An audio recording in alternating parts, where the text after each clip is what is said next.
Tonight on CTV News at 11:30. Debate over involuntary addiction treatment continues. We're really advocating for solutions that will help those that want the help first before we ever consider providing any kind of involuntary anything to anybody else. While some politicians remain split on the issue, some northern support organizations are pushing back. Plus, drawing a hard line before the puck drops. Any type of maltreatment, disrespect, inappropriate behavior, at the rink, at hotels will not be tolerated. The Northern Ontario Hockey Association rolls out new measures ahead of the season. And a high-flying balloon project to spot wildfires before they start. And with this, we would be able to predict the risk of a fire happening in those areas. Student engineers from Montreal touch down in Timmins. CTV News at 11:30 with Ian Campbell and Tony Rima with weather. Good evening. Thanks for joining us. Ian is off this week. The 18-year-old accused of murder in the death of OPP Constable Tarun Bali in Hearst was in court today. Justin Verano is charged with first-degree murder after police say he hit Constable Bali with a vehicle after fleeing the hospital in Hearst, where he was being assessed under the Mental Health Act. According to police, Bali was attempting to stop Verano when he was killed. In court today, Verano's lawyer said they were still going through disclosure from the Crown and asked for 3 weeks to finish their review.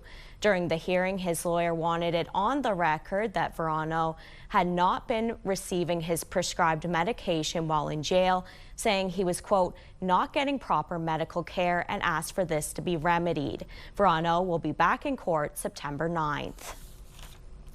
Police in Greater Sudbury are renewing calls for information on a 2-year-old murder case. Pat Forbes was found dead in Bell Park July 31st, 2024. Police say the 36-year-old had unexplained injuries, resulting in the death being classified as a homicide. Investigators are asking anyone who had contact with Forbes or interacted with him July 30th, 2024 to come forward. They're also looking to speak to anyone who was in Bell Park in the early morning hours the day Forbes' body was found. A heads up for motorists tonight. Provincial police say they are responding to a single vehicle crash in the Parry Sound district. OPP say Clear Lake Road is closed in both directions west of Nesbitt's Drive in Whitestone. They add injuries are being assessed and that the road will be closed for some time. We'll have more updates as they become available. A push for involuntary addictions treatment has been making headlines in communities across Ontario lately. The Greater Sudbury Police Service Board has said it's in support of the idea, but as CTV's Madison Merrier reports, support organizations are demanding it withdraw its motion. Sudbury's Mayor Paul Lefebvre spoke with other Ontario big city mayors this week regarding more provincial support related to homelessness, mental health, and addiction. He says one of the major topics of discussion was involuntary treatment. It's unanimous across the municipalities that we want the province to step in to do more with respect to the housing opportunities, helping the ones that would want that want and need the help, and the ones that are not well enough to decide on their own. What can we do to support them better? If it's getting worse and we're just throwing money at it, it's a Band-Aid. We should be looking at better solutions. And I'm willing to work with all levels of government and all parties. It's a nonpartisan issue. Meanwhile, several support organizations say these concerns cannot be used as justification for removing people's autonomy. The systems are already overloaded, and there's major gaps within the care between the healthcare system, the judicial system, as well as the recovery-focused portion of that piece. So, we're really advocating for solutions that will help those that want the help first before we ever consider providing any kind of involuntary anything to anybody else. Ali says she is concerned with the involuntary support request as it shows a reduced success rate and a higher number of fatalities. She says there are other areas that leaders should be looking at. It really just comes down to the province and the federal government stepping up and saying okay, we need to resolve this housing crisis yesterday. We've spent years upon years, all of us as advocates, advocating for the supports that we need, and the supports needed has not changed. I understand where they're coming from, that they feel that maybe that there's another way, but I think we've tried other ways, and they failed, and we're still seeing more and more people that are struggling more than ever. Both politicians and support organizations agree changes need to be made, especially in long-term programming and housing. However, Lefebvre says there's a small group of people putting pressure on these systems that needs to be addressed. Madison Merrier, CTV News, Sudbury. A fire at a townhouse in North Bay from earlier this week is now being treated as suspicious. That's according to fire officials who say the investigation is still ongoing. The blaze occurred shortly after 3 p.m. Monday on McNamara Street, where firefighters say there was significant damage to the inside of the home. The tenant was not home at the time, and there were no injuries reported. To Timmins now, where the fire in South Porcupine yesterday has done some serious damage to a 3-story apartment building. 3 station crews were dispatched to the blaze yesterday. Heavy black smoke was reportedly billowing out of the building. All of the tenants were evacuated and no injuries were reported, but several residents were displaced. The Canadian Red Cross is supporting those put out by the fire. No word yet on what caused the blaze, but the investigation is ongoing. At least 12 buildings were evacuated in Sudbury's Minnow Lake today due to a natural gas leak investigation. This was the scene around 9:30 this morning on Bancroft Drive near 3rd Avenue in Minnow Lake. Sudbury's fire chief tells CTV News the hazmat team was working with Enbridge Gas on monitoring and assessing the leak. Emergency crews cleared the scene late this afternoon, but Enbridge crews found damage to natural gas infrastructure and remained on site to complete repairs. More than 460 unionized workers at the Workplace Safety and Insurance Board across Ontario have lost their jobs, including more than 200 in Northern Ontario. CTV's Angela Gemmell has the details. It came to us as an absolute surprise. This has been a gut punch. 466 unionized employees at the Workplace Safety and Insurance Board across Ontario got pink slips today. 238 of those work in Northern Ontario. It's due to the closure of 9 WSIB office branches, including 5 in this region. The union says this impacts any worker needing benefits or return to work support from the agency. They won't be able to come into the door to get one-on-one service. That's just dead wrong. I see that as a complete lack of service. In an email to CTV News, a WSIB spokesperson says Sudbury hasn't had a storefront office since 2022, but does have 91 healthcare partners in the community, adding in part, "We will also continue to have a local team to provide in-person return-to-work support." Having decision makers in your local community means you have people who understand what life is like in those communities. For those of us that live in northern communities, we know that the access to medical care is not the same as it is in central Ontario. Of the 238 unionized workers laid off in the Northeast, 136 are from Sudbury, 20 from Sault Ste. Marie, 15 in North Bay, and a dozen in Timmins.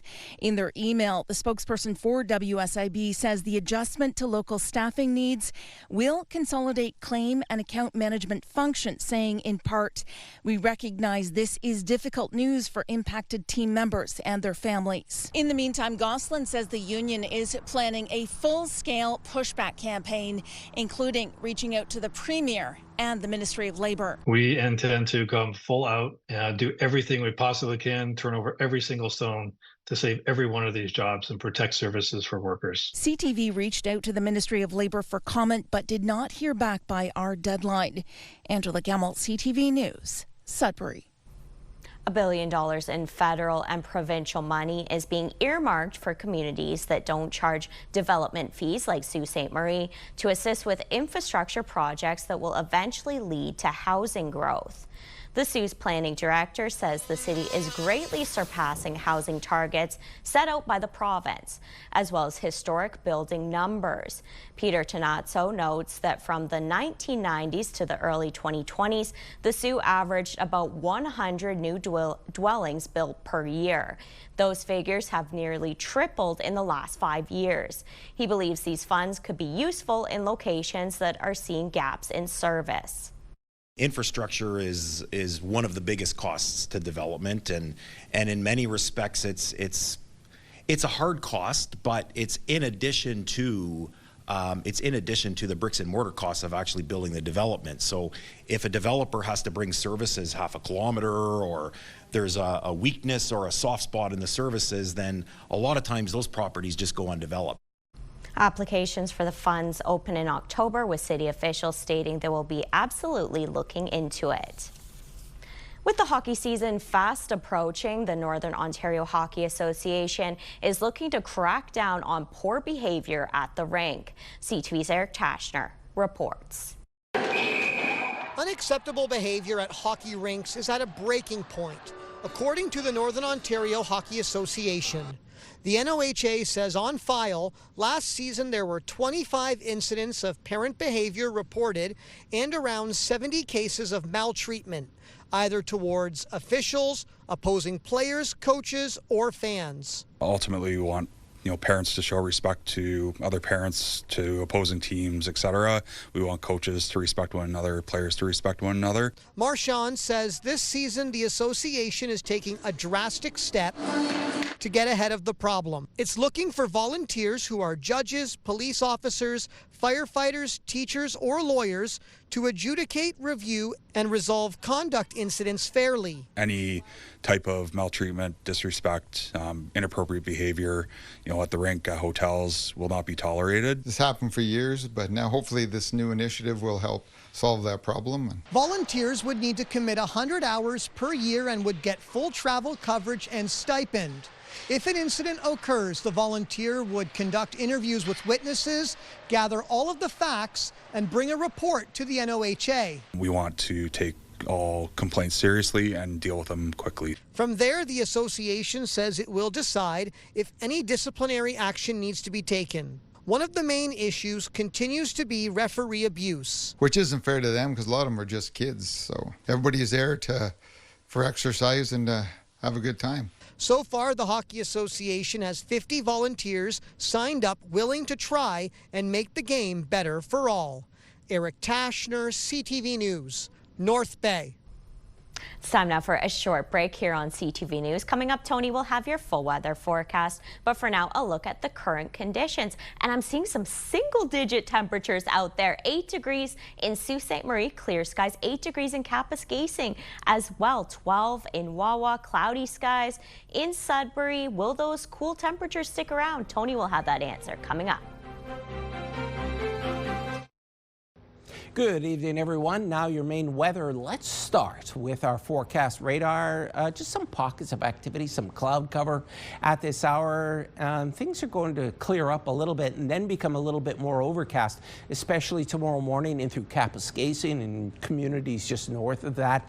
And then we'll start to see some more cloud cover, but here comes a storm, especially Friday in the evening hours in through Sault Ste. Marie, Chapleau, Kapuskasing. That's going to move in an easterly direction. All right, let's take a look at your 7-day weather forecast, starting with Sudbury Nickel tomorrow. Beautiful day in store, coming in at 21 when it should be 22 degrees as a daytime high. In through Friday, expect more cloud cover and a chance of rain, more precipitation. Saturday and Sunday, we start to get a little clearing and a little cooler. On Monday, Tuesday looks pretty nice, and Wednesday back to the clouds and showers. Heading on over to Sault Ste. Marie, Algoma, just a gorgeous day in store, 22 degrees, same temperature on Friday. However, a different scenario here. Cloudy, a chance of rain, some showers on the way in through Saturday, Sunday, more rain on Monday, but you may get a little bit more sunshine, more clearing. Tuesday looks great, and Wednesday, well, 23 degrees and a chance of rain. Fort Timmins, Cochrane, Kapuskasing, a mix of sun and clouds, slightly below normal, should be 23 degrees as a daytime high.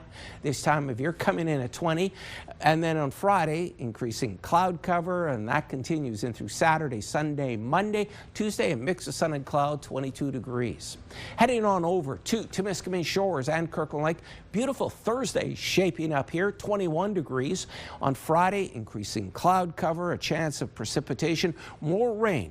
Saturday, Sunday, also showers on Monday. Temperature slightly below normal. Tuesday looks pretty good though at 22 degrees. And finally, your 7-day weather forecast for North Bay, West Nipissing. Tomorrow, 22 degrees. Beautiful day. Friday will start off sunny and then cloud over. A chance of rain. Those showers continuing through Saturday, Sunday, even Monday. 20 degrees when it should be 23 this time of year. On Tuesday, a mix of sun and cloud, and spot on temperature-wise Wednesday. However, there is precipitation on the way. Amanda Hicks, it's back over to you. Thanks for that, Tony. A 50% U.S. tariff on some Canadian goods has been put on pause after Ottawa and Washington reached a late-night deal. Most provinces pulled American alcohol from store shelves when the U.S. administration first threatened tariffs. But if it returns, will Canadians buy it? CTV's Mike Walker reports. American alcohol might end up back on store shelves amid a tentative trade deal with the U.S., but many consumers say the ongoing trade war and its tariffs has left them with a bad taste. We'll stick with Canadian products, thanks. We've changed our shopping habits and we're going to keep that up. Others say they've adapted. We found it no challenge really to move on from American red wines to Australian and South American red wines. American alcohol has been a bargaining chip in trade talks with boycotts in place in all but 2 provinces. The U.S. alcohol industry is hoping relations can return to normal. We have lost 73% of our exports. Historically, the United States exports about $220 million worth of American spirits to Canada, and that's all but been shattered. But acknowledges there's no guarantee that Canadians will buy U.S. booze again. In fact, if American alcohol returns to shelves, a recent poll from Nanos Research for CTV News found 74% of Canadians are unlikely to buy it. I don't think that I'd go back to Kentucky bourbon. I'm quite happy with Crown Royal so long as they bottle it in Canada. I like California wines, and I want Ford to put it back. Marketing experts suggest dedicated consumers will rejoice not to cross-border shop for U.S.-made beer, wine, and spirits, but say it will take significant time for American brands to rebuild popularity in the Canadian marketplace. Because people do develop habits, and those habits tend to have some degree of stability over time. Ontario cleared and boxed up American products from LCBO shelves in early March 2025 in retaliation to sweeping U.S. tariffs imposed on Canadian goods. Premier Doug Ford stated last week the ban could be lifted if there is a fair deal that protects Canadian industries. Before anything happens, we protect our auto sector, our steel sector, our agricultural sector, our forestry sector. Looking at the bigger picture, many consumers still leery. I don't trust anything Trump says. I never have. If this is in fact a done deal. Distillers in the U.S. are hoping the premiers will agree to bring back American alcohol. At this point, there's no word from the Ford government as to if and when that will happen. Mike Walker, CTV News. Now to a note for drivers. There will be increased military traffic on Highway 17 for the next 2 days. Army reservists from 33 Canadian Brigade Group are headed to Petawawa to take part in the Wolfpack Guardian exercise starting this weekend. This and other convoys across the province will transport more than 500 soldiers and equipment to the garrison near Ottawa. Drivers are asked to proceed with caution around the convoys. Meanwhile, a group of student engineers and researchers is looking to the sky for a new way to help prevent wildfires. The Safari Apex project from Montreal is currently working at the Timmins Stratospheric Balloon Base, testing its project. CTV's Lydia Chubak reports. The Safari Apex team has developed a prototype that uses cameras and artificial intelligence to monitor forests from above. The system is designed to spot conditions that could make an area more vulnerable to fire before one actually starts. Sergei Markov is an IT engineer and one of the people behind the project. So we are trying to just map all the forests, and with this we would be able to predict the risk of a fire happening in those areas. Markov says the system could analyze factors such as vegetation, soil, and humidity.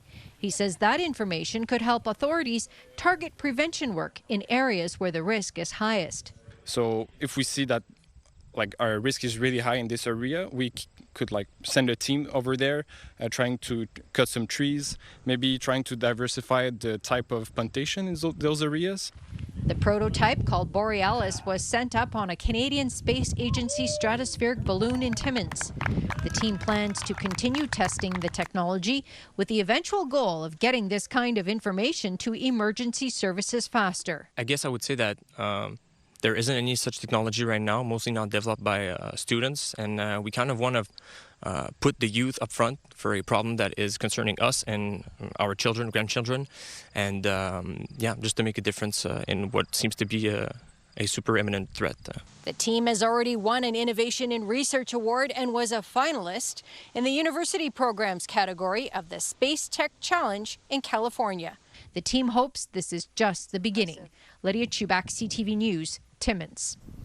Job seekers in Sudbury were given a boost today with an employment fair in the city's downtown. CTV's Elena Everson has more. There were 39 booths set up with employers accepting applications on site and connecting in person with potential employees. I want to explore more. That's why I'm in this job fair. And I also read in the networking platform that you can make so many connections and networking over here. I came because, frankly, recent cuts to OSAP have made being a student untenable without some form of employment. Northway Bus Lines was on site, connecting in person with potential drivers and bus monitors. For a school bus driver, it's actually $25.85 an hour. And monitors, I believe, is around $18, $19. Some of the booths were community organizations offering assistance to job seekers. From resume, cover letter to interview prep, we have employers here who are hiring, and when the job seekers are ready with their applications, they can go to those employers. Things have changed a lot from 10 years ago, where we used to use one resume and go and apply to employers and have a chat with them. Now it's really important to target a resume to a specific job, and we help our clients do that. The Sudbury Women's Center was on site, offering clothing to job seekers from My Sister's Closet. When you dress good, you feel good, and then you present yourself better and you go in with confidence. And that's what we like to do for our clients. Officials with Spark Employment say there are close to 1,000 people in attendance, with some traveling from the GTA to learn about employment opportunities in Northern Ontario. Elena Everson, CTV News, Sudbury. Still ahead tonight on CTV News. An expansion project and a 10-year anniversary. Details next. In Greater Sudbury, Afrofest is back. The festival celebrating African heritage and culture will run at Bell Park starting this Friday the 21st and continuing Saturday the 22nd. Organizers say the event is free to attend, with many performances scheduled to take the stage and a wide variety of vendors signed up. People can expect to discover new flavors and experiences, shop art, fashion, crafts, and unique products. Finally, for us tonight, Sudbury's Flour Mill Community Farm is celebrating 10 seasons in the city and marking the milestone with a major expansion. Rethink Green hosted an open house today to show off new infrastructure that will double the farm's growing space. The project includes vertical trellises to maximize production on the half-acre site, along with new programming and more paid positions for local youth. Organizers and supporters say the investment benefits the entire community. On the other side of the path is our expansion. So included in that expansion are these trellises that you see. So the trellises will enable us to do vertical farming. So we're able to grow in a larger space, even though it's a small space, it's half an acre. We'll be able to grow more in the vertical plots as well. It's been a joint effort, a lot of collaboration, but here we are today where we have a number of youth working in the garden, earning a great salary, and when you look at the potential food shortage, we're contributing to bringing products like fruit and vegetables into the system. I feel like it's been a pretty good experience. I love learning more about the garden and what the plants do and how to take care of them. and what we can do to like better like support like the plants and make sure that they grow healthy. I was able to build my people skills. I was able to build communication, working as a team, and I just became more ambitious. I think really getting outside helped my mental state and my health during those 2 years that I was part of the farm. The farm is supported by all 3 levels of government and local sponsors, with upgrades continuing through the season. And that takes us to the end of our newscast this Wednesday night. I'll be back here tomorrow. Until then, thanks for watching and good night.